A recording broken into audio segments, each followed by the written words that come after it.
Today's video is a recap of the 13th Floor, a good quality speculation about our world being a computer simulation which you might never had a chance to watch before.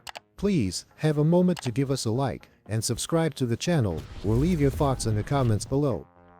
In 1999 Los Angeles, Hannon Fuller owns a multi-billion-dollar computer enterprise and is the inventor of a newly completed virtual reality simulation of 1937 Los Angeles, filled with simulated humans unaware they are computer programs. When Fuller is murdered just as he begins premature testing of the VR system, his friend and protege, Douglas Hall, who is also the heir to the company, becomes the primary suspect. The evidence against him is so strong that Hall begins to doubt his own innocence. Between interrogations by LAPD Detective Larry McBain, Hall meets Jane Fuller, the estranged daughter of Hannon Fuller, who is busy with the shutdown of the new VR system. Hall then romances her. When a local bartender is murdered after he claims to have witnessed a meeting between Hall and Fuller on the night Fuller was murdered, Hall is arrested. He is released when Jane gives him an alibi. With the assistance of his associate Whitney, Hall attempts to find a message that Fuller left for him inside the simulation. Entering the virtual reality, Hall becomes a bank clerk named John Ferguson.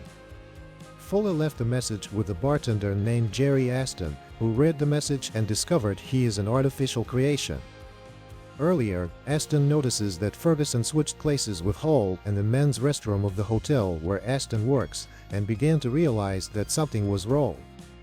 Frightened and angry, Aston tries to kill Hall. Hall barely survives to escape the VR.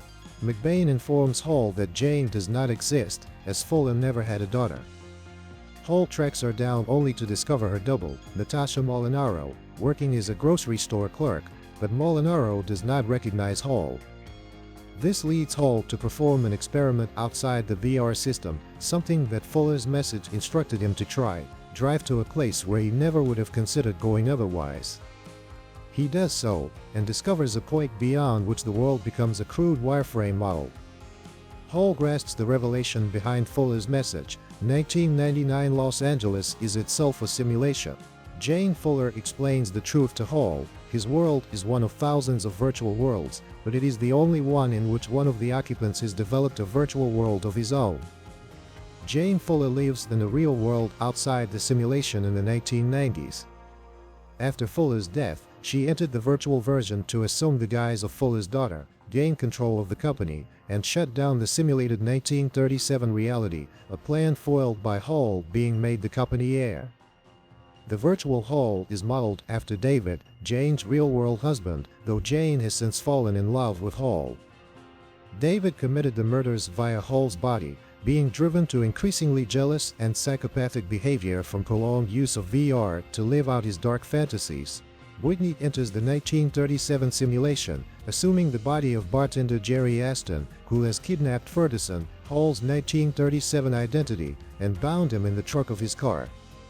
When Whitney is killed in a car crash inside the 1937 simulation, Aston's consciousness takes control of Whitney's body in the 1990 simulation and takes Hall hostage. Hall tells Aston that he is not in the real world, and that they are both products of a VR simulation. Hall takes Aston to the place where he was born, a computer lab. David assumes control of Hall again to kill Aston and then attempts to rape and murder Jane. Jane is rescued by Detective McBain, who shoots and kills David. McBain at this point has realized the nature of his own reality and jokingly asks Jane, "So, is somebody going to unclog me now?" She answers no, so McBain follows with the request: "Look, do me a favor, when you get back to wherever it is you come from, just leave us the hell alone down here, okay?" David's death as Hall in the 1990 simulation allows Hall's artificial consciousness to take control of David's body in the real world. He wakes in 2024, connected to a VR system. He disconnects the system and finds Jane and her father, the real Hannon Fuller. Jane wants to tell Hall all about the simulation, and just as she begins, the film ends. The screen image collapses to a thin line of light before going dark, like a computer monitor being turned off.